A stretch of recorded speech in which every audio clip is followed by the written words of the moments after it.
Hello students, আমি আমাদের যে এসওই যেই চ্যানেলে তোমাদেরকে আবার স্বাগত জানাই।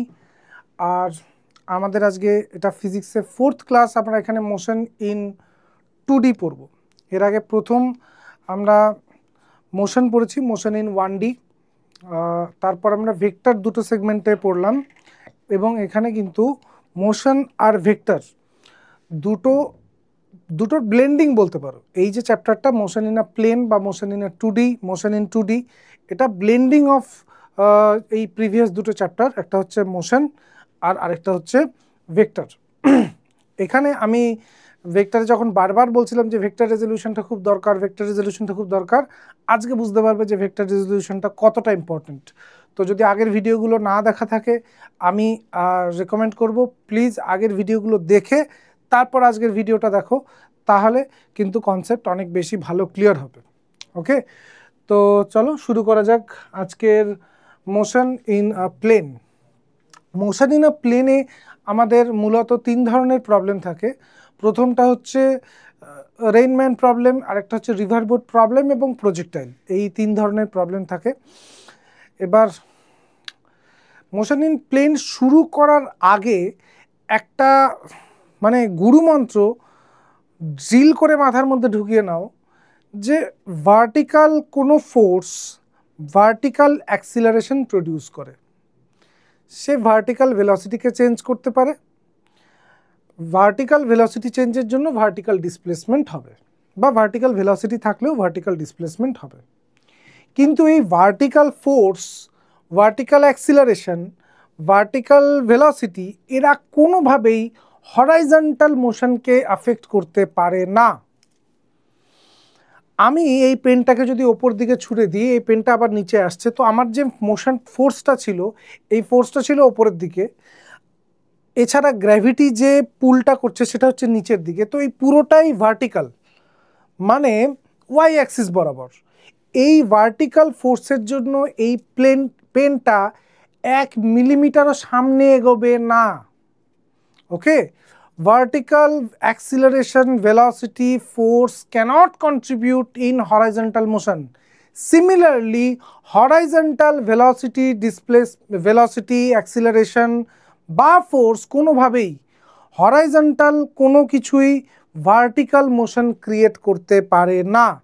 আমি যদি এই পেনটাকে সামনের দিকে ছুড়ে দিই, পেনটা সামনের দিকেই যাবে। হ্যাঁ, সামনের দিকে যাওয়ার সাথে সাথে একটু নিচেও নামবে। এই নিচেটা নামছে গ্র্যাভিটি আছে জন্য। যদি গ্র্যাভিটি না থাকতো, আমি পেনটাকে সামনে ছুড়ে দিলে শুধু সামনেই যেত, উপরে উঠতো না, নিচেও নামতো না। ওকে, তো একদম এখান থেকে যদি আমি একটা বেসিক প্রবলেম ভাবি, যে একটা ফোর্স আছে, আমরা এখন ভেক্টর অলরেডি জানি। এই ফোর্সটা হচ্ছে ধরো 6i cap plus 4j cap, এইরকম একটা ফোর্স আছে। এই ফোর্সটা কাজ করছে একটা মাসের ওপর, 2 কেজির একটা মাসের ওপর। এর শুরুতে এই অবজেক্টটা ছিল অরিজিনে 0,0-তে ছিল, এবং কেউ জিজ্ঞেস করলো যে 2 সেকেন্ড পরে এর পজিশন কোথায় থাকবে, 2 সেকেন্ড পরে এ কোথায় পৌঁছবে। ঠিক আছে, তাহলে এর যে অ্যাক্সিলারেশনটা আসবে, এখান থেকে আমরা বলতে পারি যে অ্যাক্সিলারেশনটা কত আসবে। অ্যাক্সিলারেশনটা আসবে হচ্ছে 3i cap plus 2j cap, 3i cap plus 2j cap. এবার আরও একটা ইনফরমেশন এখানে দরকার, যে ইনিশিয়াল কোনো ভেলোসিটি ছিল কি ছিল না। আমি ধরে নিচ্ছি একটা ইনিশিয়াল ভেলোসিটি ছিল 2i ক্যাপ। এইবার যখনই এই ধরনের প্রবলেম আসবে, মোশন ইন আ প্লেনের প্রবলেম আসবে, আমি বলবো দুটো জিনিসকে কমপ্লিটলি সেপারেট দুটো মোশন হিসাবে যদি আমরা ডিল করতে পারি, সবচেয়ে ভালো আমরা সিম্পলি সঠিক উত্তর বের করতে পারবো। কীরকম না, যদি আমরা এখানটায় শুধু এক্স কোঅর্ডিনেট নিয়ে ভাবি, এক্স কোঅর্ডিনেট নিয়ে যদি ভাবি, তাহলে displacement x is equal to কী হচ্ছে, এটা অ্যাক্সিলারেটেড মোশন, তার মানে u t plus half a t square. U t initial velocity x axis বরাবর, হ্যাঁ ছিল কত, 2, টাইম কত, 2 সেকেন্ড, তাহলে ইউটি প্লাস হাফ অ্যাক্সিলারেশন কত, অ্যাক্সিলারেশন হচ্ছে 3, UT plus half A T square, তো টি হচ্ছে 2 সেকেন্ড। তো এখান থেকে আমরা পেয়ে যাচ্ছি এখানে 4 প্লাস 12/2 ইজ 6, তার মানে 10 ইউনিট। আর ওয়াই যখন আমরা ক্যালকুলেট করব, ওয়াই বরাবর ইনিশিয়াল কোনো ভেলোসিটি ছিল না, মানে এখানে কোনো জে ক্যাপ তো নেই। ওকে, তাহলে ইনিশিয়াল ভেলোসিটি 0, টি হচ্ছে 2 প্লাস হাফ অ্যাক্সিলারেশনটা কত 2, হাফ এ টি স্কোয়ার। ওকে, তাহলে কত আসছে 4। তার মানে 2 সেকেন্ড পরে এই অবজেক্টটা কোথায় গিয়ে পৌঁছবে? এই অবজেক্টটা পৌঁছবে হচ্ছে 10,4-এ। ঠিক আছে, দেখো এক্স কম্পোনেন্টটা বেশি। কেন বেশি? কারণ এক্স অ্যাক্সিস বরাবর ইনিশিয়াল ভেলোসিটি ছিল, এক্স অ্যাক্সিস বরাবর অ্যাক্সিলারেশনটাও বেশি। বোঝার ব্যাপার এইটা, যখন আমি এক্স ক্যালকুলেট করছি তখন আমি এক্সের ভেলোসিটি আর এক্সের অ্যাক্সিলারেশন নিচ্ছি। যখন আমি ওয়াই ক্যালকুলেট করছি তখন আমি ওয়াই বরাবর ভেলোসিটি তখন আমি ওয়াই বরাবর ইনিশিয়াল ভেলোসিটি এবং ওয়াই বরাবর অ্যাক্সিলারেশনটাকে কনসিডার করছি। কখনোই কিন্তু এই দুটোকে আমরা মিশিয়ে ফেলবো না। এই জিনিসটা যদি বুঝতে পারি তাহলে সেটা প্রজেক্টাইল মোশন হোক কি রেইনম্যান প্রবলেম হোক, রিভারবোট প্রবলেম হোক, যেই প্রবলেমই হোক না কেন আমরা খুব সহজে বের করতে পারবো। কারণ যখনই তুমি দুটো কম্পোনেন্টে ভেঙে নিচ্ছ আলাদা আলাদা দুটো মোশনের প্রবলেম পাচ্ছ, আর কিচ্ছু না। ওকে, তো আমরা চলে যাই আমাদের প্রথম যে অ্যাপ্লিকেশনটা। প্রথম অ্যাপ্লিকেশনটা হচ্ছে রেইনম্যান প্রবলেম।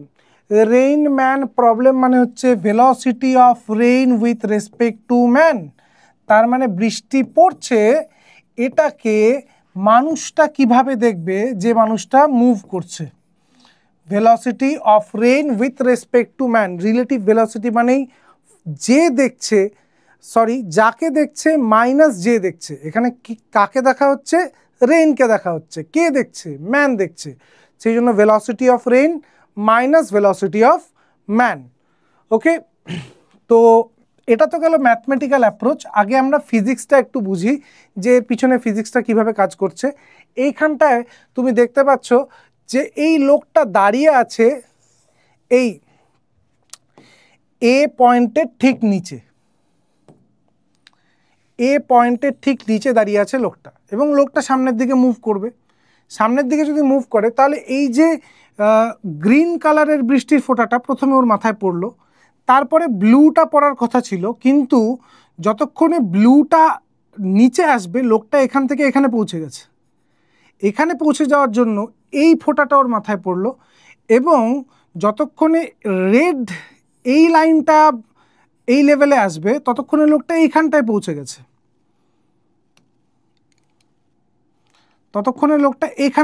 গেছে। তাই এই রেড ফোঁটাটা ওর মাথায় পড়বে। ওকে, তাই জন্য আমি দেখতে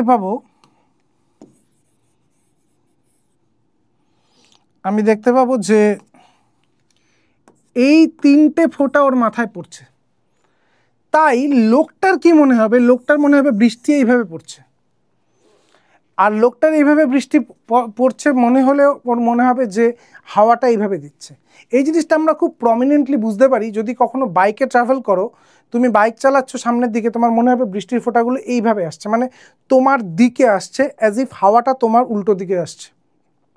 ওকে, যদি তুমি গাড়িতে ট্রাভেল করো তাহলে তোমার মনে হবে সব বৃষ্টির ফোঁটাগুলো উইন্ডস্ক্রিনে এসে লাগছে।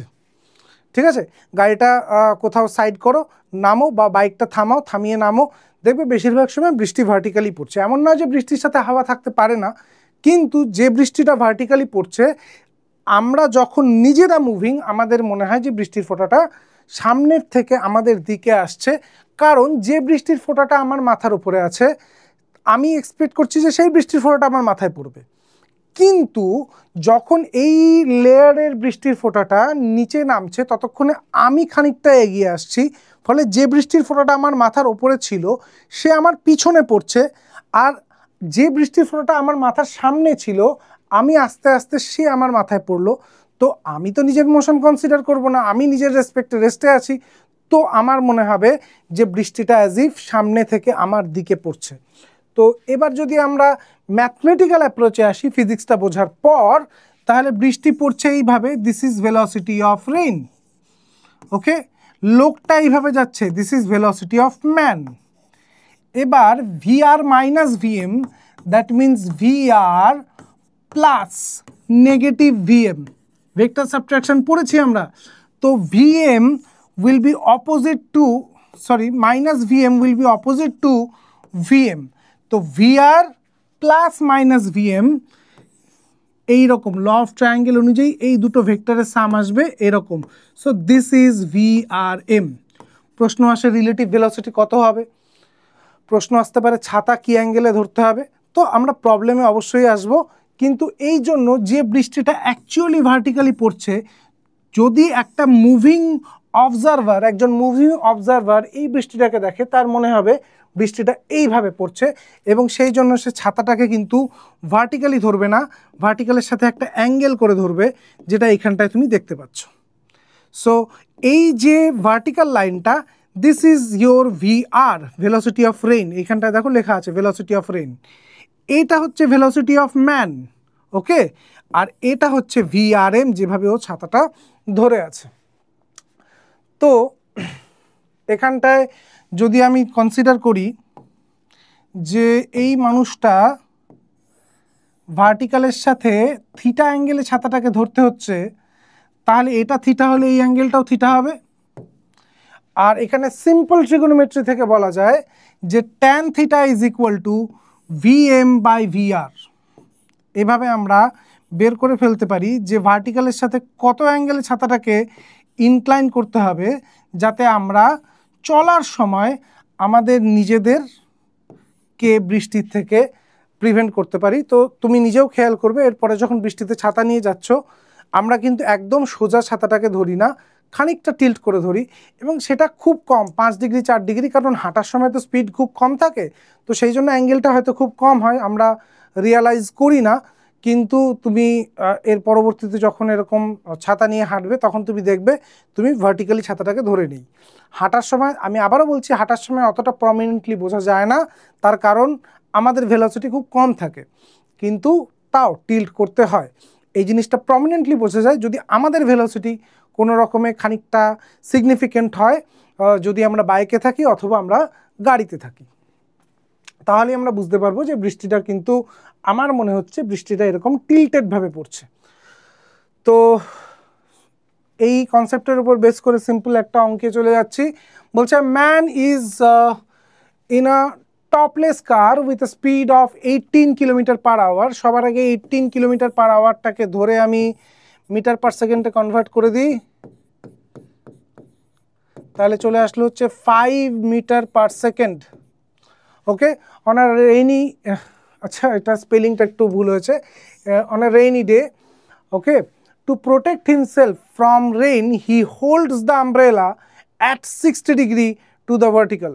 ভার্টিক্যালের সাথে 60 ডিগ্রিতে টিল্ট করাতে হচ্ছে, ভার্টিক্যালের সাথে 60 ডিগ্রিতে টিল্ট করতে হচ্ছে। তো the velocity of rain is, velocity, রেইনটা কীভাবে, বৃষ্টি কীভাবে পড়ছে, এইভাবে পড়ছে, গাড়ি কীভাবে যাচ্ছে, এইভাবে যাচ্ছে, এটা 60 ডিগ্রি হলে এটাও 60 ডিগ্রি, ওকে। তাহলে tan 60 is equal to velocity of man by velocity of rain. tan 60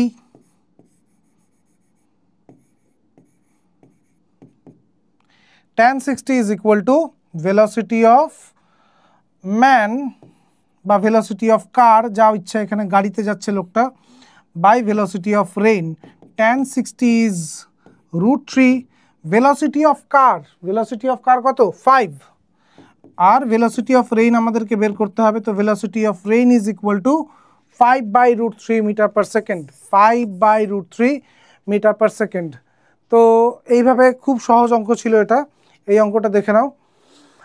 এছাড়া বৃষ্টির সাথে অলরেডি হাওয়া থাকতে পারে, কীরকম, ধরলাম যে বৃষ্টি পড়ছে 4 মিটার পার সেকেন্ড স্পিডে, ওকে, এর সাথে একটা উইন্ড আছে, উইন্ডটা হচ্ছে ইস্টের দিকে, এবং উইন্ডের স্পিড হচ্ছে 5 মিটার পার সেকেন্ড, উইন্ডের স্পিড হচ্ছে 5 মিটার পার সেকেন্ড। আর একটা ছেলে সাইকেল চালাচ্ছে, সেও ইস্টের দিকেই চালাচ্ছে, আর তার স্পিড হচ্ছে 2 মিটার পার সেকেন্ড। তাহলে যদি সাইকেলের মধ্যেই সে এক হাতে ছাতা ধরে থাকে, ছাতাটাকে কত অ্যাঙ্গেলে ধরতে হবে, দ্যাট ইজ দ্য কোয়েশ্চেন, ওকে। তো তো এখানটায় কিন্তু আমি একটা উইন্ড ইনক্লুড করলাম, তাহলে এখানটায় ভেলোসিটি অফ রেইন বলা যাবে না কিন্তু যে 4 মিটার পার সেকেন্ড। ওকে, এখানটায় কি করতে হবে, এখানটায় আমরা অলরেডি আই ক্যাপ জে ক্যাপের কনসেপ্ট লাস্ট ক্লাসে করেছি। তো আমি দেখতে পাচ্ছি the velocity of rain will be affected by the velocity of wind. তাহলে এই দুটো জিনিস মিলে ভেলোসিটি অফ রেইনটা অ্যাকচুয়ালি হবে। তো ভেলোসিটি অফ রেইনের মধ্যে কি আছে না নিচের দিকে, সেই জন্য -4 জে ক্যাপ, এভাবে আমি লিখতে পারি, নিচের দিকে আসছে তাই মাইনাস ওয়াই অ্যাক্সিস বরাবর, তাই জে ক্যাপ।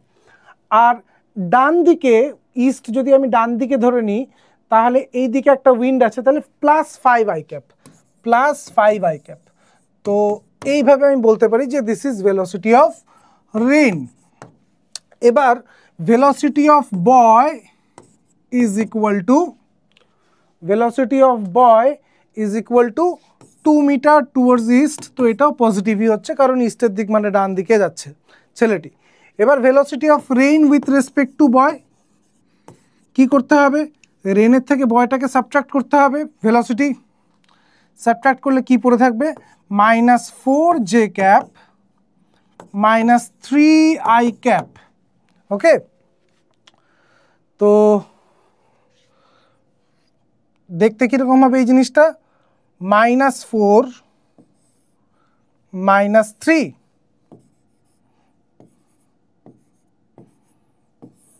তাহলে এইটা হচ্ছে resultant. Okay, this is VRB, man না বলে আমি এখানে বয় বলেছি, তাই এখানে VRB লিখছি। তাহলে প্রশ্ন হচ্ছে যে ও ভার্টিক্যালের সাথে কত অ্যাঙ্গেলের সাঁতারটা ধরবে, যদি এটা থিটা হয় তাহলে এই অ্যাঙ্গেলটা থিটা, তাহলে tan theta is equal two 3/4, তাহলে থিটা ইকুয়াল টু ট্যানের ভ্যালু 3/4 কখন হয়, 37 ডিগ্রি। 37 ডিগ্রিতে ওকে ছাতাটাকে হোল্ড করতে হবে টু প্রোটেক্ট হিমসেলফ। তাহলে আমরা এই প্রবলেমটাকে কিন্তু দুভাবেই সলভ করতে পারি, একটা হচ্ছে ডায়াগ্রামের মাধ্যমে সলভ করতে পারি, আরেকটা হচ্ছে আমি আমাদের সিম্পল ভেক্টরের যে আই ক্যাপ জে ক্যাপের যে কনসেপ্টটা আছে, কারণ পুরো জিনিসটা একটা প্লেনের মধ্যে হচ্ছে, তো এই মোশনটাকে ভার্টিক্যাল মোশনটাকে মাইনাস জে ক্যাপ দিয়ে আমরা দেখতে পারি, আর সামনের দিকের এই মোশনটাকে প্লাস আই ক্যাপ বা পিছনেরটাকে মাইনাস আই ক্যাপ দিয়ে আমরা ধরতে পারি।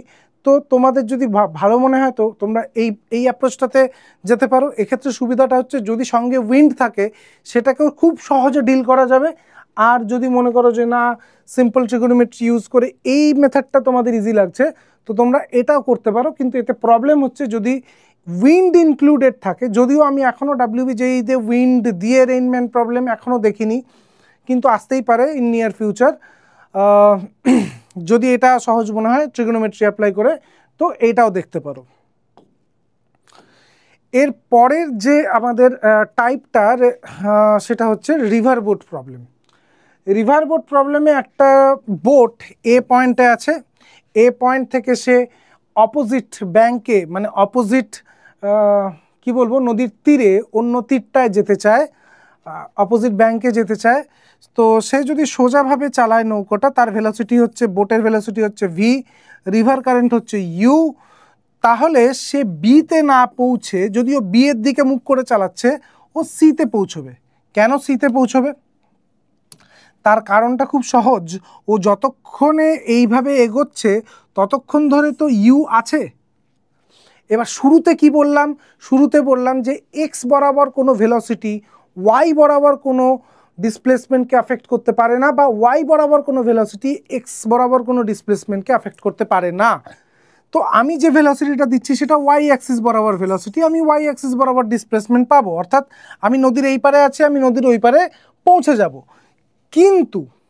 কিন্তু রিভার কারেন্টটাকে অ্যাভয়েড কি করতে পারবো? আমার কাছে কি এরকম কেউ আছে যে রিভার কারেন্টটাকে কমাতে, বাড়াতে বা নালিফাই করতে পারে? না, নেই। কেন? কারণ আমার রিভার কারেন্টটা এক্স অ্যাক্সিস বরাবর, আর আমি যে ভেলোসিটিটা দিচ্ছি সেটা ওয়াই অ্যাক্সিস বরাবর। তো ওয়াই কম্পোনেন্ট কখনোই এক্স কম্পোনেন্টকে অ্যাফেক্ট করতে পারবে না। তো যতক্ষণ ধরে আমার নৌকোটা রিভারের ওপরে আছে, অর্থাৎ আমি একটা পার থেকে অন্য পারে রিভারের অন্য পারে পৌঁছচ্ছি, ততক্ষণ ধরে রিভার কারেন্টও কিন্তু আমার ওপর আফেক্ট করবে। এবং রিভার কারেন্ট যদি আমার উপর আফেক্ট করে, সেই জন্য আমি রিভারের যে ফ্লো, নদীর যেদিকে গতিবেগ, আমি সেদিকে খানিকটা ড্রিফট করে যাব, অর্থাৎ আমি বিতে না পৌঁছে সিতে পৌঁছবো। তাহলে এখানে যদি ইউনিফর্ম ভেলোসিটি থাকে, এখানটায় আরেকটা জিনিস মাথায় রাখতে হবে, এখানে রিভার কারেন্ট আমাকে কোনোভাবে বাধাও দিতে পারবে না। আমি যদি রিভার কারেন্টকে বাধা না দিচ্ছি, তাহলে রিভার কারেন্ট আমাকে কোনোভাবে বাধা দিতে পারবে না, কারণ আমার ভেলোসিটিটা কোন দিকে, ওয়াই অ্যাক্সিস বরাবর, আর রিভার কারেন্ট কোন দিকে, এক্স অ্যাক্সিস বরাবর। তাহলে এক্স কোনোভাবেই ওয়াইকে অ্যাফেক্ট করতে পারবে না। তাহলে আমার যে ভেলোসিটিটা থাকবে সেখানে না অ্যাক্সিলারেশন থাকবে, না রিটার্ডেশন থাকবে, ইউনিফর্ম মোশন থাকবে। তো এই যে রিভারের উইডথটাকে যদি আমি ডি ধরে নিই, তাহলে আমার একটা পাশ থেকে নদীর অন্য পারে পৌঁছতে সময় লাগবে distance by velocity. This is the time taken to cross the river. Okay, এবার এই টাইম যাবত রিভার কারেন্ট আমার উপর কাজ করছে। রিভার কারেন্ট কাজ করার জন্য কি হচ্ছে, আমি আমার এই লাইন থেকে খানিকটা ড্রিফটেড হচ্ছি। তাহলে বি থেকে সিতে যে ড্রিফটটা হচ্ছে সেটার জন্য কে দায়ী, সেটার জন্য রিভার কারেন্ট দায়ী। তাই রিভার কারেন্ট হচ্ছে ইউ, এবং তার সাথে মাল্টিপ্লাইড হয়ে যাবে ডিসপ্লেসমেন্ট, মানে কি, ভেলোসিটি ইনটু টাইম। কোন টাইম? যতক্ষণ তুমি নদীর উপরে আছো ততক্ষণই রিভার কারেন্ট তোমার উপর এফেক্ট করবে। So u into t. আর টিটা কত ছিল? টিটা ছিল হচ্ছে টিটা ছিল হচ্ছে D by v. So this is the drift. Okay, দেখে নাও, যদি আমি কোনো রকম টিল্ট না করে লম্বভাবে এই রিভারটাকে ক্রস করার চেষ্টা করি, তাহলে this will be the drift and this will be the taken time. এক্ষেত্রে আমার সবচেয়ে কম সময় লাগবে রিভারটাকে ক্রস করতে। এইটা শুনতে একটু অদ্ভুত লাগতে পারে যে স্যার, আমি তো এ থেকে বিতে গেলে মানে খুব ডিসপ্লেসমেন্টটা সবচেয়ে কম হতো, এ থেকে সিতে পৌঁছে গেছি, ডিসপ্লেসমেন্ট তো বেশি, অবশ্যই বেশি, এটা তো অতিভুজ বা হাইপোটেনিউস। তাহলে কি করে বলছেন যে এটা লিস্ট টাইম লাগবে? না, লিস্ট টাইম এই জন্য লাগবে, তুমি তোমার পুরো velocity V, you are using the entire V to cross the river.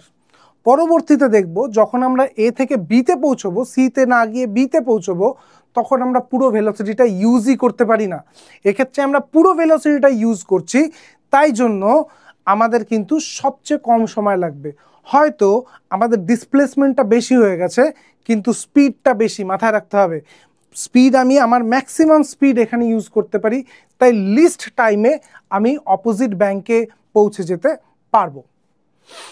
এবার যদি প্রবলেম আসছে যে যদি আমি এক্স্যাক্ট অপোজিট পয়েন্টে পৌঁছতে চাই, অর্থাৎ লিস্ট ডিস্টেন্স চাই, লিস্ট টাইম নয়, লিস্ট ডিস্টেন্স চাই, সবচেয়ে কম ডিস্টেন্স চাই, তাহলে কি করতে হবে?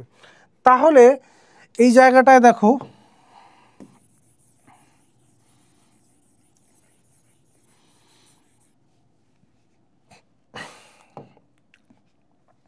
তাহলে আমাকে নৌকোটা একটু টিল্ট করে চালাতে হবে, রিভারের সাথে একটা অ্যাঙ্গেল, রিভারের যে ব্যাংক এর সাথে একটা অ্যাঙ্গেল করতে হবে।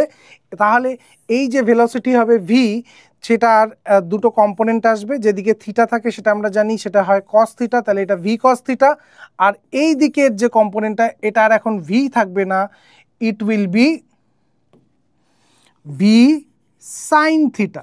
যদি এই সিচুয়েশন দাঁড়ায়, তাহলে আমি ভি কস থিটা জেনারেট করছি নেগেটিভ ওয়াই অ্যাক্সিস বরাবর, আর রিভার কারেন্ট আছে পজিটিভ ওয়াই অ্যাক্সিস বরাবর। তো আমি আমার থিটাটাকে এমনভাবেই চুজ করব যাতে u can be nullified by v cos theta. তার মানে রিভারটাকে আমি অ্যাপারেন্টলি স্টিল ওয়াটারে কনভার্ট করছি, মানে river current cannot affect my motion। কেন? আমি আমারই যে ভেলোসিটি ভি, তারই একটা component V cos theta generate করছি to nullify the effect of river current. V cos theta is equal to U. এটা করে দিলে জলটা আমার জন্য আপেক্ষিকভাবে কি হবে, স্টিল ওয়াটার বলে মনে হবে, এবং তখন কিন্তু আমি ভি সাইন থিটা দিয়ে সোজা এ থেকে বিতে পৌঁছবো, আমার কোনো ড্রিফট হবে না। মাথায় রাখতে হবে ড্রিফটটা কেন হচ্ছিল, ড্রিফটটা হচ্ছিল এই রিভার কারেন্টের জন্য। Now this river current is no longer there. কেন নেই? কারণ আমি আমার ভি কস থিটা দিয়ে ইউটাকে ক্যান্সেল আউট করে দিয়েছি। তো এই ছবিটাই আরেকটু ভালো করে বুঝি আমরা। আমি এই জায়গাটা মুছে দিচ্ছি যাতে তোমরা লিস্ট টাইমের সাথে এটাকে গুলিয়ে না ফেলো। এটা লিস্ট টাইমের জন্য ডায়াগ্রাম, এবং এর পরের ডায়াগ্রামটায় যদি আমি যাই, আমি এখানটায় যেটা বলছিলাম যে ভি আমি খানিকটা অ্যাঙ্গেল করে নিচ্ছি, তাহলে এই বরাবর আমি একটা কম্পোনেন্ট পাবো। যদি এই অ্যাঙ্গেলটাকে থিটা ধরা হয় তাহলে এটা হচ্ছে ভি সাইন থিটা, আর এই কম্পোনেন্টটা হয়ে যাচ্ছে ভি কস থিটা। কিন্তু জেনারেলি রিভার কারেন্টের সাথে মানে ব্যাংকের সাথে অ্যাঙ্গেলটা কনসিডার করা হয়, তাই আমি এই রকম একটা ভেলোসিটি নিচ্ছি যেখানে এই অ্যাঙ্গেলটাকে আমি থিটা নিচ্ছি। জেনারেলি যে প্রবলেমগুলো আমাদের সামনে আসে সেখানে ব্যাংকের সাথে অ্যাঙ্গেলটাকে ধরা হয়, তাই এই অ্যাঙ্গেলটাকে আমি নিচ্ছি থিটা। এই ভেলোসিটিটা যদি ভি হয়, this is V cos theta and this is V sine theta. দেখো এবার এই ভি কস থিটাটা কেন জেনারেট করলাম, কেন টিল্ট করে চালাচ্ছি?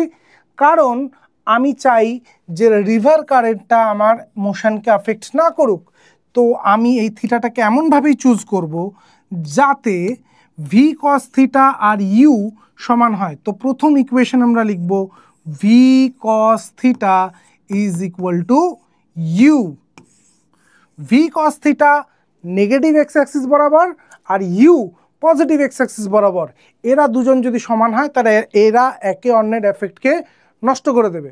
নষ্ট করে দিলে, এফেক্ট ক্যান্সেল আউট করে দিলে আমার কাছে পড়ে থাকবে শুধুমাত্র V sine theta, which is perpendicular to the width of which is perpendicular to the river. Okay, তাহলে এই রিভারের যে উইডথ, এই রিভারের উইডথ যদি ডি হয়, আমার ক্রস করতে কত সময় লাগবে? ক্রস করতে সময় লাগবে হচ্ছে D by distance by speed বা displacement by velocity, D by V sine theta equal to T. এবার দেখো আমরা মিনিমাম ডিস্টেন্স কভার করছি, কিন্তু মিনিমাম ডিস্টেন্স কভার করছি, কিন্তু টাইমটা মিনিমাম নয়। কেন টাইমটা মিনিমাম নয়? কারণ D by V sine theta তুমি তোমার পুরো ভেলোসিটিকে রিভার ক্রস করার জন্য ইউজ করতেই পারছো না। তোমার কস কম্পোনেন্ট ভি সাইন থিটাকে তোমার দিয়ে দিতে হচ্ছে রিভার কারেন্টকে নালিফাই করার জন্য। তাই তোমার ভেলোসিটি আর ভি নয়, তোমার কাছে পড়ে আছে ভি সাইন থিটা। সেই জন্য এখন যে টাইমটা লাগবে, এখন কিন্তু একটু বেশি টাইম লাগবে। দেখো আগের স্লাইডটায় যদি ফেরত যাই, টাইমটা ছিল ডি বাই ভি, আর এখনের টাইমটা কত? D by V sine theta. তোমরা জানো সাইন থিটার ম্যাক্সিমাম ভ্যালু হচ্ছে 1। তো অবভিয়াসলি আমরা 90 ডিগ্রিতে তো চালাচ্ছি না। 90 ডিগ্রিতে যদি না চালাই সাইনের ভ্যালু তাহলে কী হবে? একের চেয়ে কম হবে। এবার যে ডিনোমিনেটরটা আছে সেটা যদি এই জিনিসটার ভ্যালু হচ্ছে একের চেয়ে কম, সাইন থিটার ভ্যালু একের চেয়ে কম, তার মানে ফ্র্যাকশনটাকে উল্টে দিলে ওপরে চলে যাবে, তাহলে ওপরে একটা নাম্বার পাবো, তার মানে টাইমটা নিশ্চয়ই এখানটায় বেশি। তো এই জিনিসটা কিন্তু বোঝার ব্যাপার যে যখন আমি লিস্ট পাথ ট্রাভেল করব, এ থেকে বিতে যাব, লিস্ট পাথ ট্রাভেল করছি, তখন কিন্তু লিস্ট টাইম নিচ্ছি না, তখন কিন্তু বেশি টাইম নিচ্ছি। মানে একটু আনইউজুয়াল ব্যাপারটা। জেনারেলি আমাকে একটা জায়গা থেকে আরেকটা জায়গায় পৌঁছতে হলে আমরা শর্টকাট পাথ যদি থাকে সেটা নেওয়ার চেষ্টা করি। শর্টকাট পাথ গেলে কি হবে না, কম সময় লাগবে। কিন্তু এইখানটায় কি দেখতে পাচ্ছি, শর্টকাট পাথে বেশি সময় লাগছে, আর যেটা একটু লম্বা পাথ সেটায় কম সময় লাগছে, যেটা একটু লম্বা পাথ সেটা একটু কম সময় লাগছে। ঠিক আছে, তো এইটা আমি পড়ানোর ক্ষেত্রে এই কনসেপ্টটাও খুব মানে ফলো করার চেষ্টা করি। পড়ানোর ক্ষেত্রে আমার এটাই মনে হয় যে আমি যে বেসিক চ্যাপ্টারগুলো এইগুলো যদি একদম গোড়ার থেকে শুরু করি, খুব সাংঘাতিক কিছু জিনিসপত্র ইন্ট্রোডিউস না করে একদম গোড়ার থেকে শুরু করি, তাতে হয়তো প্রথমে সময়টা বেশি লাগে, কিন্তু বেসটা যখন স্ট্রং হয়, কারোর যদি ক্লাসিক্যাল মেকানিক্স এবং 12-এর ইলেকট্রোডাইনামিক্স এই দুটো জিনিস যদি স্ট্রং হয়, বেসটা স্ট্রং হয়, তাহলে পরে কিন্তু ডিফিকাল্ট প্রবলেমে অ্যাপ্রোচ করতে তখন বেশি সমস্যা হয় না। কিন্তু যদি আমাদের বেসটা নড়বড়ে থাকে, আমরা পার্টিকুলার কিছু প্রবলেম করে নিই, তাহলে ওই প্রবলেমগুলো আসলেই পারবো, বা তাতেও গ্যারান্টি নেই যে পারবো কি পারবো না, কারণ হিউম্যান ব্রেন তার একটা নির্দিষ্ট ক্যাপাসিটি আছে, অন্যান্য সাবজেক্টস আছে। তো সেই জন্য বেসিক কনসেপ্টস কিন্তু ক্লিয়ার করা খুব দরকার। This is very similar to this river boat problem. সবসময় জরুরি নয় যে তুমি শর্টকাট করছো মানেই তোমার টাইম কম লাগবে। তোমার মনে হতে পারে যে আমি ডিরেক্ট প্রবলেম বা একবারে লাস্ট PYQ সলভ করি তাহলেই হয়ে যাবে। PYQ তুমি নিজে করতে পারবে না, তোমাকে কেউ না কেউ করিয়ে দেবেন, বা এরকম প্রচুর ভিডিওস অ্যাভেলেবেল। তো সেইগুলো যদি করলাম, ঠিক আছে, সেই কয়েকটা প্রবলেম হয়ে গেল, কিন্তু আসল যে চিন্তা ভাবনাটা সেটা কি, সেটা হচ্ছে যে আমি একটা আননোন প্রবলেম সলভ করতে পারি কি পারি না, এবং সেটা তুমি তখনই পারবে যদি তোমার বেসিক কনসেপ্টস ক্লিয়ার হয়। এবং আজকের বেসিক কনসেপ্টটা কি, আমি বারবার করে এক জায়গায় আসছি যে horizontal velocity acceleration cannot affect the vertical displacement. Vertical acceleration velocity cannot affect the horizontal motion. ওকে, তো এই জিনিসটা কিন্তু এই কনসেপ্টটার উপরেই দাঁড়িয়ে আছে। আমি যখন রিভার ক্রস করার কথা বলছি তখন আমরা ইউ এর কোনো কন্ট্রিবিউশন দেখতে পাচ্ছি না, এবং যখন আমরা ড্রিফটটা দেখছি, বিসি দেখছি, হ্যাঁ, তখন কিন্তু আমরা ভি এর কোনো কন্ট্রিবিউশন দেখতে পাচ্ছি না। ড্রিফটের জন্য শুধুমাত্র রিভার কারেন্ট দায়ী, এবং এই ক্রস করার জন্য শুধুমাত্র ভি দায়ী। এবং পরবর্তীতে এইটাই দেখা গেল যে রিভার ক্রস করার জন্য শুধু ভি সাইন থিটা দায়ী, এবং ইউটাকে আমরা ভি কস থিটা দিয়ে নালিফাই করে দিচ্ছি। এই দুটো ইকুয়েশন যদি আমার জানা থাকে, তাহলে আমি যে কোনো প্রবলেম সলভ করতে পারবো।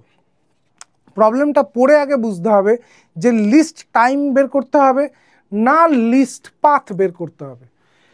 তো এই একটা প্রবলেম আছে, দেখা যাক কি বলছে। A boat can travel at a speed of 3 meters per second. So this is your V.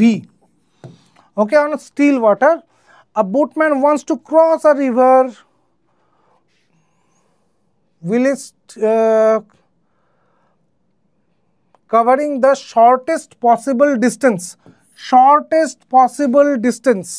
Okay, এই জিনিসটা মাথায় রাখতে হবে। In what direction should he row with respect to the bank if the speed of the water is 2 meters per second, 4 meters per second, যা ইচ্ছা দিয়ে দিক।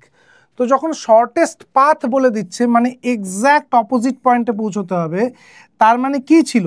তার মানে ছিল এখানটায় যে velocity V cos theta should be equal to U, so that V cos theta can cancel U. So V cos theta, V is 3 and cos theta that I has to মানে find, that I have to find. Okay, cos থিটার ভ্যালুটা। And river current কত? River current বলে দিয়েছে হচ্ছে 2, তাহলে cos theta is equal to 2/3, তাহলে theta is equal to cos inverse 2/3। এই অ্যাঙ্গেল করে বোটটা চালাতে হবে। এবার বোটের স্পিড যদি 4 হয় তাহলে কস ইনভার্স 4/3। এবার দেখো কস ইনভার্স 4/3 তো হয় না, কসের ম্যাক্সিমাম ভ্যালু হচ্ছে 1। তার মানে assume that the speed of the water is the same everywhere. Okay, তো এই যদি রিভারের স্পিড হয়, রিভার কারেন্ট হয়, তাহলে কিন্তু আমি মানে শর্টেস্ট পাথ ট্রাভেল করতে পারবো না, মানে ক্রস করতে পারবো না শর্টেস্ট পাথে, এক্স্যাক্টলি এখানটায় পৌঁছতে পারবো না। কেন পারবো না? কারণ 3 এর কোনো কম্পোনেন্ট দিয়ে 4কে নালিফাই করা সম্ভব না। আমি যদি বলি 3 এর কোনো একটা কম্পোনেন্ট দিয়ে 4কে নালিফাই করতে হবে, সম্ভবই না। পুরো 3 লাগিয়ে দিলেও 4কে আমি ক্যান্সেল আউট করাতে পারবো না। ওকে, তো 3 এর একটা কম্পোনেন্ট দিয়ে 2কে নালিফাই করা সম্ভব। সো প্রথম প্রবলেমটা ইজ ফিজিবল। আর পরেরটা যেটা, সেখানটা আমার উত্তর হবে যে না, কোনোভাবেই এই রিভার কারেন্টকে এই স্পিড দিয়ে এক্স্যাক্ট অপোজিট পয়েন্টে পৌঁছানো সম্ভব নয়। চলো এবার আমরা চলে আসবো প্রজেক্টাইল মোশনে। প্রজেক্টাইল মোশনটা কি ক্রিকেট, ফুটবল, ব্যাডমিন্টন আমরা কেউ সবাই কিছু না কিছু খেলি এবং সবখানে কিন্তু এই প্রজেক্টাইল মোশনটা আমরা দেখতে পাই। ক্রিকেটে 6 মারলো, প্রজেক্টাইল। বাউন্ডারি লাইন থেকে কিপারকে বল থ্রো করলো, প্রজেক্টাইল। ফুটবলে গোলকিপার বলটাকে কিক করলো, মাঝমাঠ পার করে গিয়ে বলটা পড়লো, প্রজেক্টাইল। এবং ব্যাডমিন্টনে তুমি স্ট্রাইক করলে সেক্ষেত্রেও এই যে মোশনটা পাচ্ছ এটা হচ্ছে প্রজেক্টাইল। তো প্রজেক্টাইল জিনিসটা কি অলরেডি কিন্তু একটা আইডিয়া চলে এসছে। প্রজেক্টাইল হচ্ছে এমন একটা মোশন যেখানে ভার্টিক্যাল মোশন এবং হরাইজন্টাল মোশন দুটোর কম্বিনেশন থাকে। ভার্টিক্যাল মোশনটা will be affected by gravity, আর হরাইজন্টালি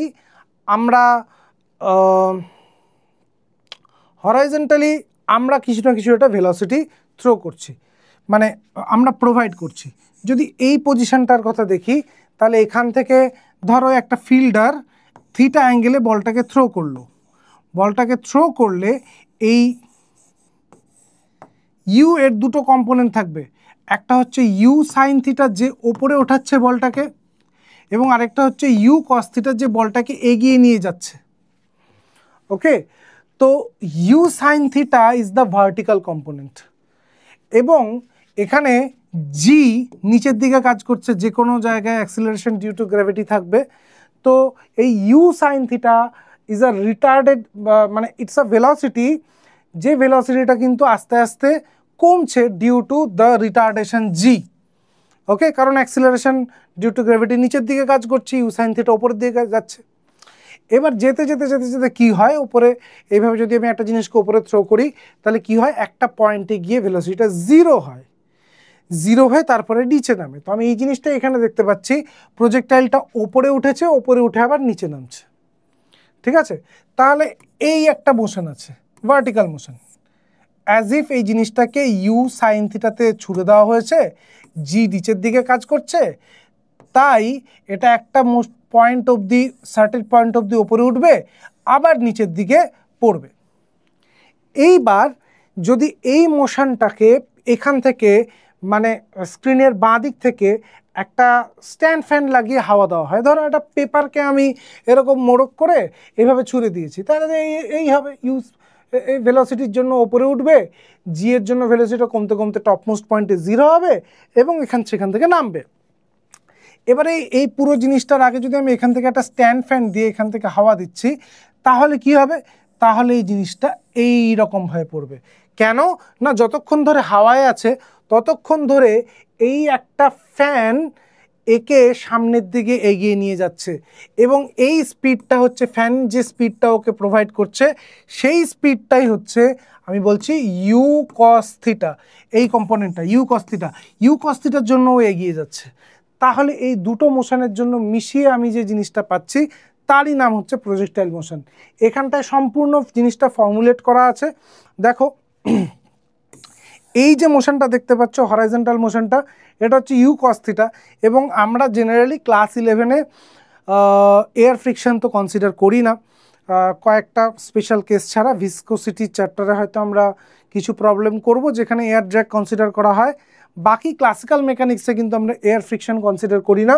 তাই জন্য এই যে ইউ কস থিটা, এটা ইউনিফর্ম মোশন, এখানে কোনো অ্যাক্সিলারেশন নেই,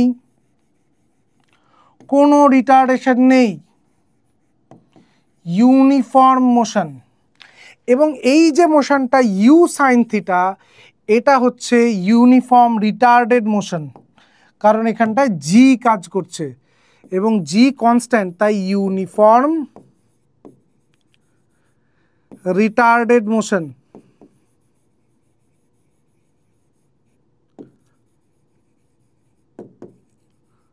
ওকে, মাথায় রাখতে হবে যে এই ইউ সাইন থিটা বা নিচের দিকে জি, এরা কেউ এখানে ইন্টারফেয়ার করবে না, এবং ইউ কস থিটা কোনোভাবেই ভার্টিক্যাল মোশনে ইন্টারফেয়ার করবে না, আফেক্ট করবে না, যেটা শুরুর থেকে আজকে বলে আসছি। এই জিনিসটা যদি আমরা আজকে বুঝে যাই তাহলে কিন্তু প্রজেক্টাইল বুঝতে কোনো রকম সমস্যা হবে না। এই জায়গাটায়, এই টেবিলটায় দেখো হরাইজন্টাল মোশনটার কথা বলা হচ্ছে। হরাইজন্টাল মোশনে কোনো রকম অ্যাক্সিলারেশন নেই, ভেলোসিটি হচ্ছে ইউ কস থিটা, আর এখানটায় ডিসপ্লেসমেন্ট বা রেঞ্জ এগুলো আমি বের করে দেখাবো। আর অ্যাক্সিলারেশন ওয়াই অ্যাক্সিস বরাবর অ্যাক্সিলারেশনটা হচ্ছে নেগেটিভ জি, ওকে। আর ভেলোসিটি হচ্ছে you sine theta minus g t, কারণ রিটার্ডেশন হচ্ছে, ওকে। আর ডিসপ্লেসমেন্ট হাইট যা আছে এগুলো আমি বের করে দেখাবো। সরি। তো পরের এই ডায়াগ্রামটায় আসছি, একই ডায়াগ্রাম। এখানে যদি ভাবি যে এই ম্যাক্সিমাম যে হাইটটা অবধি গেছে এই পয়েন্টটা হচ্ছে এ, তাহলে হাইট কতটা হাইট অবধি যাবে? প্রথমে ম্যাক্সিমাম হাইটটা আমরা বের করব। এখানে আমরা টাইম অফ ফ্লাইট অর্থাৎ কতক্ষণ ধরে উড়ছে জিনিসটা, হাওয়ায় আছে কতক্ষণ ধরে, দেন হাইট অর্থাৎ কতটা ম্যাক্সিমাম হাইট অ্যাটেন্ড করতে পারে, এবং রেঞ্জ মানে হরাইজন্টাল কতটা ডিস্টেন্স কভার করে। এই তিনটের এক্সপ্রেশন আমরা শিখব। কিন্তু বলে রাখি, do not expect any question in the competitive exam which you can solve by applying these three formulae, ওকে। তুমি ফর্মুলার মধ্যে ভ্যালু বসালে অঙ্ক হয়ে যাবে, প্লিজ এরকম এক্সপেকটেশন নিয়ে পরীক্ষা দিতে যেও না। তাহলে ফর্মুলাগুলো কেন শেখাচ্ছি? কারণ ফর্মুলাগুলো কিভাবে আসছে এটা যদি আমরা বুঝতে পারি, তাহলে ইনকমপ্লিট প্রজেক্টাইল দিক কি ইনক্লাইন্ড প্লেনে প্রজেক্টাইল দিক বা একটি ইম্প্রোভাইজ করে দিক, আমরা কিন্তু যে কোনো রকম সলভ করতে পারবো। তো সেই জন্য এটার ডেরিভেশন জানাটা ইম্পর্টেন্ট। হ্যাঁ, কম্পিটিটিভ পরীক্ষার ক্ষেত্রে সব ডেরিভেশন হয়তো না জানলেও চলে, তো আমি সেভাবেই পড়াবো যে ডেরিভেশনগুলো আমার মতে 80 to 90% ডেরিভেশনস আর ইকুয়ালি ইম্পর্টেন্ট, ওকে। হ্যাঁ, 10% ডেরিভেশন এরকম আছে যে না জানলেও চলে, ফাইনাল এক্সপ্রেশনটা ফর্মুলা হিসেবে মুখস্থ রাখলাম, অঙ্ক হয়ে যাবে, কিন্তু সেটা 10%। কারণ ফর্মুলা বেসড কোয়েশ্চেন আজকের দিনে যেইতে আসবে, এটা এক্সপেক্ট করা কিন্তু মানে ওভার অপটিমিজম হয়ে যাবে। তো যাই হোক, আমরা হাইটের কথা বলছিলাম। হাইটের জন্য কে রেসপন্সিবল? এই vertical velocity u sine theta, এবং সেটাকে কমানোর জন্য জি রেসপন্সিবল। মাথায় রাখতে হবে এই পয়েন্টে যখন পৌঁছচ্ছে, এই পয়েন্টে যখন পৌঁছচ্ছে তখন ইউ সাইন থিটাটা কমতে কমতে কমতে কমতে জিরো হয়ে গেছে। কেন জিরো হয়ে গেছে? যদি জিরো না হতো তাহলে তো আরেকটু উপরে উঠতো। তাহলে এই পয়েন্টে ফাইনাল ভেলোসিটি টপমোস্ট পয়েন্টে কি হয়ে গেছে? জিরো হয়ে গেছে। কোন ভেলোসিটিটা? ইউ সাইন থিটা, ঠিক আছে। U cos theta is always there, u cos theta তো কনস্ট্যান্ট, ইউ কস থিটা সবসময় থাকবে, তবে ইউ সাইন থিটা জিরো হয়ে গেছে। তাহলে ভার্টিক্যাল মোশন মানে ওয়াই অ্যাক্সিস বরাবর মোশনটাকে যদি আমি ধরি, ফাইনাল ভেলোসিটি টপমোস্ট পয়েন্টে হয়েছে zero, V square is equal to initial velocity ছিল ইউ সাইন থিটা, তাহলে U square minus two retardation G, আর ভার্টিক্যাল ডিসপ্লেসমেন্ট অর্থাৎ হাইট হচ্ছে এইচ। এখান থেকে আমরা হাইটের ফর্মুলাটা পেয়ে যাচ্ছি U square sine square theta by two G, okay. এটা দেখে নিতে পারো। আর টপমোস্ট পয়েন্টে পৌঁছানোর জন্য যদি টি সময় লেগে থাকে, তার মানে টি সময় পরে u sine theta has become zero. কেন জিরো হয়েছে? জি এর জন্য। জি প্রত্যেক সেকেন্ডে ওকে 10 করে কমিয়ে দিচ্ছে। তাহলে v is equal to u minus g t. তাহলে টাইম কত লাগবে হাইয়েস্ট পয়েন্টে পৌঁছানোর জন্য? U sine theta by g. কেমন? তাহলে টোটাল টাইম কত লাগবে? দেখো, time of ascent is equal to time of descent, মানে উঠতে যতটা সময় লাগবে নামতে অতটাই সময় লাগবে। তাই টোটাল টাইম লাগবে হচ্ছে twice small T, that is two U sine theta by G. এবার মজার ব্যাপার এইটাই যে এই টাইমটা ধরেই তো আমার হরাইজন্টাল কম্পোনেন্ট কাজ করেছে। হরাইজন্টাল কম্পোনেন্ট বলতে ইউ কস থিটা, এবং এই ইউ কস থিটা কি একে সামনে এগিয়ে নিয়ে গেছে। তাহলে কতটা এগিয়ে নিয়ে যাবে সেটাকেই বলা হচ্ছে রেঞ্জ। তাই জন্য রেঞ্জের ফর্মুলা হচ্ছে ভেলোসিটি ইন্টু টাইম। তো এখানে তো কোনো অ্যাক্সিলারেশন ছিল না, তাই ইউ কস থিটা, টাইমটা কত? টাইমটা হচ্ছে two U sine theta by G. তাহলে কত চলে আসলো? না U square by G 2 sin theta cos theta, তার মানে sin 2 theta. So this is the formula for range. This is the formula for range or horizontal displacement. দেখে নাও, এছাড়া দু একটা জিনিস একটু মাথায় রাখতে হবে, তাহলে সুবিধা হবে অঙ্ক করার ক্ষেত্রে। সেটা হচ্ছে যে এই যে রেঞ্জটা, এই এক্সপ্রেশনটা যদি আরেকবার লিখি sin 2 থিটা ফর্ম ছাড়া, তাহলে 2 sin থিটা cos থিটা এরকম ছিল জিনিসটা, যেটাকে আমি পরবর্তীতে 2 sin থিটা লিখলাম। তো মাথায় রাখতে হবে রেঞ্জ ফর থিটা আর range for 90 degree minus theta এরা দুজন সমান। কেন সমান না, যদি 90 ডিগ্রি মাইনাস থিটা হয় তাহলে sin 90 minus theta will be cos theta and cos 90 minus theta will be sin theta. তাহলে এখানটায় sin থিটা cos থিটা হয়ে যাবে, এখানটায় sin থিটা হয়ে যাবে, মানে এরা শুধু নিজের জায়গাটা চেঞ্জ করছে। 2 sin থিটা cos থিটা আর 2 cos থিটা sin থিটা, কী তফাৎ? একই।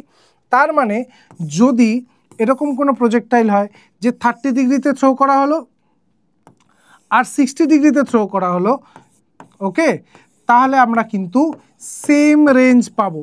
এটার পিছনের ফিজিক্সটা যদি একটু ভাবতে যাও, যখন তুমি অ্যাঙ্গেলটা কম রাখছো তার মানে কস থিটাটা বেশি হচ্ছে, ভেলোসিটিটা বেশি হচ্ছে, কিন্তু তুমি টাইম কম পাচ্ছ। কেন? তোমার হাইটটা বেশি হচ্ছে না, বেশি ওপরে উঠছে না, ওকে। কিন্তু তুমি যদি অ্যাঙ্গেলটাকে বাড়িয়ে দাও তাহলে তোমার স্পিড আবার কস থিটা কমে যাচ্ছে, কিন্তু সেক্ষেত্রে তুমি টাইম আবার বেশি পাচ্ছ। তো রেঞ্জটা কিভাবে এসছিল? U cos theta into time. তাই হয় ইউ কস থিটা বেড়ে গিয়ে টাইম কমে যাচ্ছে, নয় টাইম কমে গিয়ে ইউ কস থিটা বেড়ে যাচ্ছে। তো অ্যাজ এ হোল রেঞ্জটা সমান হবে for theta and 90 minus theta. Range maximum কখন পাবো? রেঞ্জ ম্যাক্সিমাম পাবো যদি সাইন 2 থিটার ভ্যালুটা 1 হয়। সাইনের ম্যাক্সিমাম ভ্যালু কত? 1। কখন? 90-র জন্য। তো সাইন 2 থিটা যদি 90 হয়, মানে 2 থিটা যদি 90 হয়, তাহলে থিটা ইজ 45 এবং রেঞ্জের ভ্যালুটা আসবে তখন হচ্ছে ইউ স্কোয়ার বাই জি। কিসের জন্য? থিটা ইজ ইকুয়াল টু 45 ডিগ্রিতে থ্রো করা হলে এই জিনিসটা কিন্তু আমরা পাবো। দেখে নাও, তো অঙ্ক করার ক্ষেত্রে এই কনসেপ্টগুলো যদি একটু মাথায় রাখি তাহলে আমাদের কিন্তু অঙ্ক করতে সুবিধা হবে। এরপর চলে আসছি একটু কমপ্লিকেটেড জায়গায়, ইনক্লাইন্ড প্লেনে প্রজেক্টাইল। ধর এরকম একটা পাহাড় আছে বা কিছু, তুমি এই পাহাড়ের গোড়ার থেকে একটা অবজেক্টকে থ্রো করছো, তখন কি হবে? তো ইনক্লিনেশনটা আমি এখানটায় দেখাচ্ছি আলফা আছে, আর আমি থিটা অ্যাঙ্গেলে জিনিসটাকে থ্রো করছি। তো থিটা অ্যাঙ্গেলে যদি থ্রো করি তাহলে এই অ্যাঙ্গেলটা আসছে থিটা মাইনাস আলফা, এই কম্পোনেন্টটা আসছে u cos theta minus alpha, u cos theta minus alpha. এই কম্পোনেন্টটা কত আসবে? এটা সাইন হবে, কারণ এই পুরোটা হচ্ছে থিটা, এইটুকুনি আলফা, তার মানে এই অ্যাঙ্গেলটা হচ্ছে theta minus alpha. So U cos theta minus alpha, আর এটা হচ্ছে you sine theta minus alpha, okay. এবার প্রজেক্টাইলে আমরা যা করেছিলাম ঠিক তাই। তার আগে জিকে স্প্লিট করে নিতে হবে। যে কোনো জায়গায় জি তো ভার্টিক্যালি ডাউনওয়ার্ড কাজ করে, তাহলে জি এর এই আবার দুটো কম্পোনেন্ট।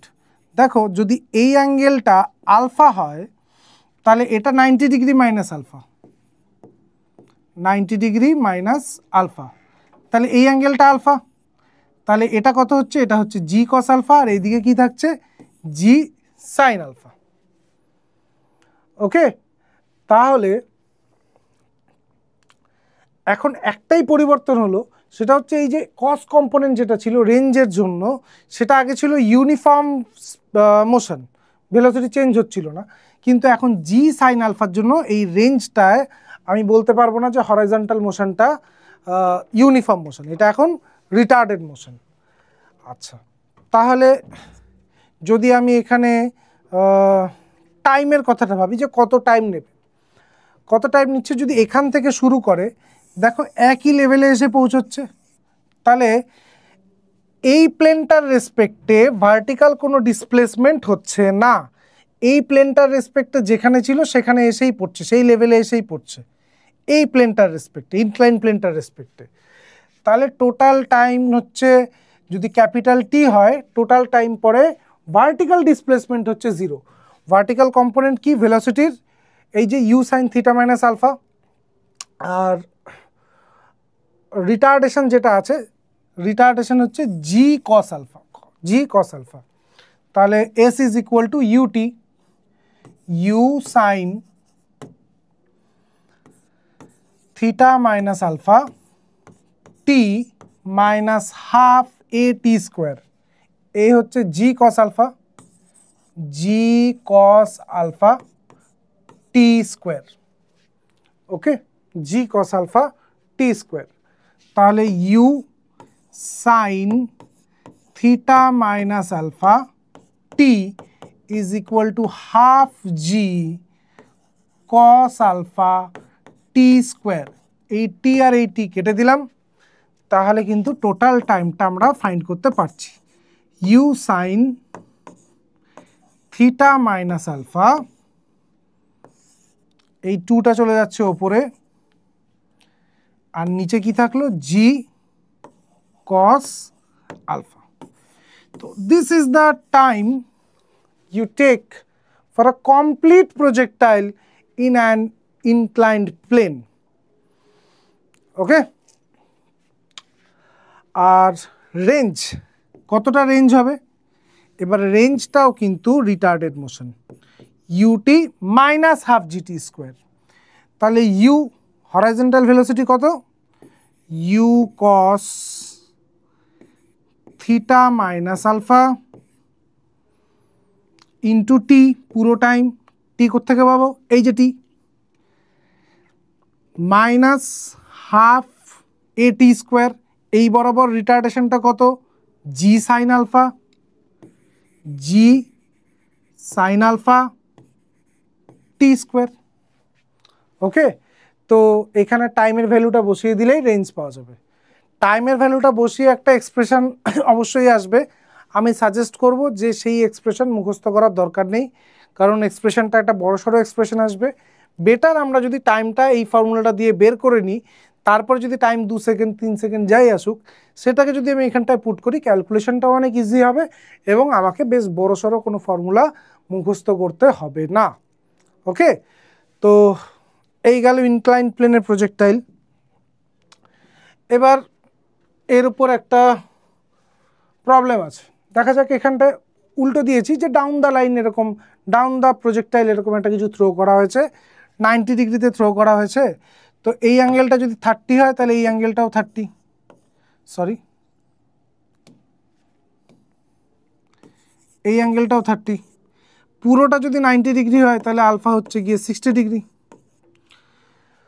তাহলে স্পিড কত বলে দিয়েছে, with a speed of 10 metre per second, 10 metre per second স্পিডে থ্রো করা হয়েছে। তাহলে এই যে ভেলোসিটিটা, এর দুটো কম্পোনেন্ট থাকবে, তাহলে রেঞ্জটা বের করতে হবে। দেখো এটা হচ্ছে 10 মিটার পার সেকেন্ড। এবার জাস্ট এ মিনিট,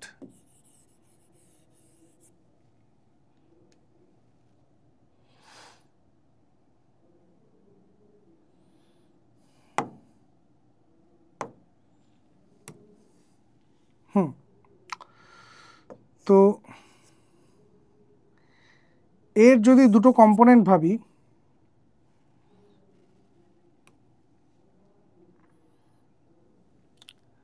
তাহলে 10, এই অ্যাঙ্গেলটা 30 আসবে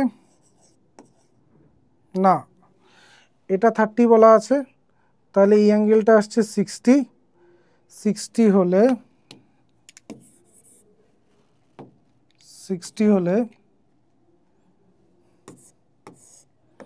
এই দুটো কম্পোনেন্ট নিতে পারি।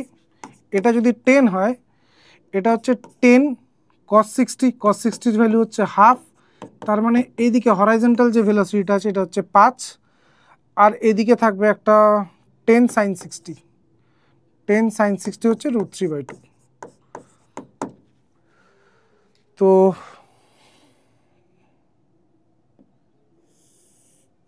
এটা হচ্ছে রেঞ্জ, রেঞ্জের ফর্মুলাটা গিভেন আছে। এবার ডাউন দ্য প্লেন 5, ফর্মুলাটা একবার দেখে নিই। u cos theta minus alpha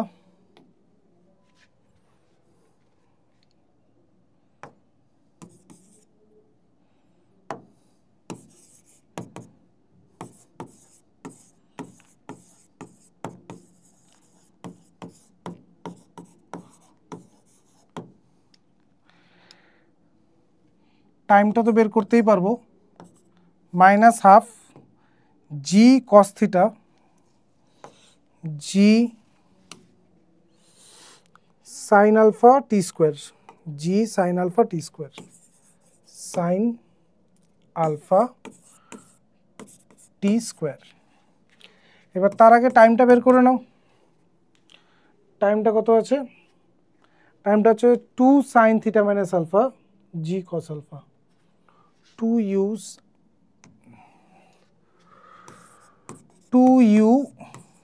sin theta minus alpha by g cos 30। এখান থেকে টাইমটা বের করে যদি এই এক্সপ্রেশনে পুট করি তাহলে রেঞ্জ বেরিয়ে যাবে। ওকে, তো এই জন্য রেঞ্জের আলাদা করে কোনো ফর্মুলা মনে রাখার দরকার নেই। ওকে, টাইমটা বের করো, টাইমটা সব ডেটাই দেওয়া আছে, সাইন 30, 60 সব অ্যাঙ্গেলগুলো দেওয়া আছে, আর ভেলোসিটিও দেওয়া আছে। তো টাইমটা বের করে যদি এখানটায় পুট করে দিই তাহলে কিন্তু রেঞ্জের এক্সপ্রেশন বেরিয়ে যাবে। চলে আসছি পরের প্রবলেমে। A shell is fired from a fixed artillery gun with an initial speed u such that it hits the target on the ground at a distance r from it। একটা আর্টিলারি ফায়ার করা হলো, এখানটায় গিয়ে পৌঁছচ্ছে r distance দূরে। বলছে দুটো সময়ে পৌঁছতে পারে।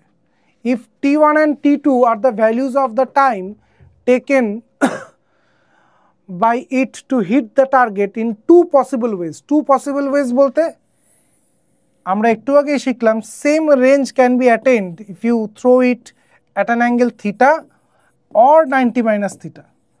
তাহলে টাইমের এক্সপ্রেশনটা কি ছিল? টাইমের এক্সপ্রেশনটা আমরা একবার দেখে নিই প্রজেক্টাইলে।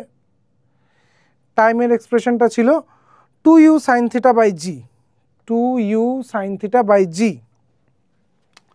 দেখো তো t1 আমি ধরলাম থিটা অ্যাঙ্গেলের জন্য 2u sin theta by g, R t2 যেটা সেটা হচ্ছে 90 মাইনাস থিটার জন্য একই রেঞ্জ পাবো, তাই 90 মাইনাস থিটা অ্যাঙ্গেলে ছুটতে হবে। 2u sin 90 minus theta by g, so it is 2u sin 90 minus theta is cos theta by g। এই দুটো টাইম, তাহলে the product t1 t2 কত হবে? t1 t2 is equal to 2u into 2u কত হচ্ছে 4u square sin theta into cos theta, sin theta into cos theta by দুটো g আছে তাহলে g square, 4u square sin theta cos theta by g। আচ্ছা, এখানে রেঞ্জের এক্সপ্রেশনে চেয়েছে, তাহলে আমরা কি করতে পারি? 2 into u square by g, আরেকটা 2 পড়ে আছে, তাহলে 2 sin theta cos theta হয়ে যাচ্ছে sin 2 theta। তাহলে এই দেখো রেঞ্জ চলে আসলো, অপশনগুলো যেহেতু রেঞ্জের টার্মে আছে, নিচে জি স্কোয়ার ছিল তাই আরেকটা জি থাকবে, এই জিনিসটা হচ্ছে রেঞ্জ। তাহলে কি পড়ে থাকলো 2r by G, 2r by G, option D, this is the correct option. Okay, দেখে নাও। চলে আসছি পরের প্রবলেমটায়। A projectile is projected at 30 degree from horizontal with initial velocity 40 meter per second. The velocity of the projectile at t equal to 2 seconds from the start will be 30 ডিগ্রিতে ছোড়া হয়েছে, 2 second পরে velocity কত হবে? এটা খুব basic কনসেপ্টের উপর একটা প্রবলেম। 40 metre per second. তো এর যে হরাইজন্টাল কম্পোনেন্টটা হবে that is 40 cos 30। 40 cos 30, cos 30 value কত? √3/2। তাহলে 40 √3/2 দ্যাট ইজ 20 √3। মাথায় রাখতে হবে 2 সেকেন্ড পরে, 5 সেকেন্ড পরে, 10 সেকেন্ড পরে সব সময় দিস উইল বি 20 √3, এর কোনো চেঞ্জ নেই। আর এই কম্পোনেন্টটা কত? এই কম্পোনেন্টটা হচ্ছে 40 sin 30। 40 sin 30 40 sin 30 মানে হচ্ছে 40 ইন্টু হাফ মানে হচ্ছে 20। কিন্তু এখানটায় কি আছে? নিচের দিকে জি কাজ করছে। তাহলে 2 সেকেন্ড পরে ভেলোসিটি কত হবে? 2 সেকেন্ড পরে ভেলোসিটি হবে u মাইনাস at মানে 0। ভার্টিক্যাল ভেলোসিটি 0 হয়েছে মানে কি? ভার্টিক্যাল ভেলোসিটি 0 হয়েছে মানে ও টপ মোস্ট পয়েন্টে আছে। থাক টপ মোস্ট পয়েন্টে, ভার্টিক্যাল ভেলোসিটি 0, হরাইজন্টাল ভেলোসিটি 20 √3। তো অবভিয়াসলি আমার উত্তর কি হবে? ভেলোসিটিটা কত আছে এখন? হরাইজন্টালি আছে 20 √3 আর ভার্টিক্যালি কিচ্ছু নেই। Okay, so 20 √3, 20 √3 is the correct option, option A. দেখে নাও। চলে আসি পরের প্রবলেমে। এখানটায় কি বলছে? The range of the projectile projected at an angle of 15 degree with horizontal is 50 meter. 15 ডিগ্রিতে ছুড়লে 50 মিটার হয়। If the projectile is projected with same velocity at an angle of 45 degree with horizontal then its range will be. তো রেঞ্জের formula কি? রেঞ্জের formula হচ্ছে u square sine 2 theta, sine 2 into 15 মানে হচ্ছে 30 ডিগ্রি বাই জি। ওকে, এই রেঞ্জটা কত? রেঞ্জটা হচ্ছে 50 মিটার, 50 মিটার। ওকে, জি থাক, অসুবিধা নেই। ইউ স্কোয়ার সাইন 30 ভ্যালু হচ্ছে হাফ, ওইদিকে চলে গেলে হয়ে যাবে 100। So U square is 100 times G. Okay, এবার নতুন রেঞ্জ জিজ্ঞেস করেছে। রেঞ্জ কত হবে যদি এটাকে 45 ডিগ্রি অ্যাঙ্গেলে ছোড়া হয়? 45 ডিগ্রিতে ছুড়লে সাইন 242 ইন্টু 45 ইজ সাইন 90 মানে 1। তাহলে U square by G, and U square by G is কত? 100। জিটাকে এদিকে নিয়ে আসো, U square by G is 100। So option C is the correct one. Okay, তো চলে আসছি এর পরের প্রবলেমে। পরের প্রবলেম বলছে two projectiles are projected at 30 degree and 60 degree. এটা পড়ার সাথে সাথেই মাথায় আসা উচিত যে theta and 90 minus theta with the horizontal with the same speed the ratio of the maximum height attained by the projectiles respectively. এটা খুব সহজ, বেশি সহজ হয়ে গেছে। এটা জাস্ট ফর্মুলার ওপর। ওকে, হাইটের ফর্মুলাটা কি? U square sine square theta by 2g। Ratio করলে কি আসবে? সাইন স্কোয়ার থিটাটা খালি চেঞ্জ হচ্ছে, সাইন স্কোয়ার থিটাটা চেঞ্জ হচ্ছে। তো sine square 30 degree by sine square 60 degree. Sine square 30 মানে হচ্ছে 1/4 আর সাইন 60 √3/2, তো 3/4। So the ratio is 1:3, 1:3। তো এই মোটামুটি আজকের প্রবলেম সেট ছিল আমাদের। এছাড়া ইনকমপ্লিট প্রজেক্টাইলও হয়। ইনকমপ্লিট প্রজেক্টাইল যেখানে পুরো প্রজেক্টাইলটা কমপ্লিট হচ্ছে না, একটা সার্টেন হাইট থেকে কিছু ছুঁড়ে ফেলা হচ্ছে, এই ধরনের কিছু প্রবলেম আমাদেরকে করতে হবে। তো পরের ক্লাসটা আমাদের আসছে নিউটনস লজ অফ মোশনের উপর, যেখানে প্রথম দিন কিন্তু থিওরি করব এবং এই থিওরির সাথে আমি মোশনের আরেকটু ডিফিকাল্ট প্রবলেম এবং প্রজেক্টাইলের আরেকটু ডিফিকাল্ট প্রবলেম করব। আজকে যেহেতু থিওরি পড়ালাম, তো আজকের যে প্রবলেমগুলো ছিল এটাকে বলতে পারো প্রবলেম সেট 1, যাতে থিওরির কনসেপ্টটা একদম ক্লিয়ার হয়। এরপর পরীক্ষার জন্য ইনকমপ্লিট প্রজেক্টাইল বা ডিফারেন্ট হাইটকে কখন ক্রস করছে এই ধরনের কিছু প্রবলেম হয়। রিভারবোট রেনম্যানে আর খুব বেশি ভেরিয়েশন হয় না, যদি কনসেপ্টটা বুঝে থাকো আশা করি যে কোনো রকম প্রবলেম করতে পারবে।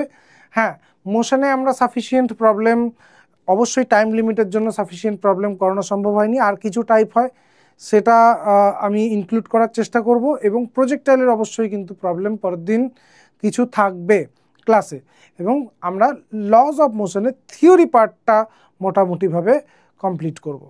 ওকে, তো আজকের মতো এখানেই বিদায় নিচ্ছি। সবাই খুব ভালো থাকো, এবং আবার বলছি আমাদের চ্যানেলটাকে শেয়ার করো সবার কাছে। ইউ শেয়ার উই কেয়ার, যাতে বাংলার প্রত্যেকটা ঘরে আমাদের এই যে প্রচেষ্টা, তোমাদেরকে প্রিপেয়ার করানোর যে প্রচেষ্টা, সেটা পৌঁছতে পারে। খুব বেশি বেশি করে কমেন্ট করো কেমন লাগছে আর কি হলে ভালো হয়, তাতে আমরাও গ্রো করতে পারবো এবং আলটিমেটলি সবার জন্য সেটা খুব ভালো হবে। খুব ভালো থাকো, সামনে পুজো আসছে, এনজয় করো, কিন্তু পড়াশোনাটা মানে ঠিক রাখতে হবে। এই বছরটা তোমাদের জন্য খুব ইম্পর্টেন্ট। চলো, টাটা।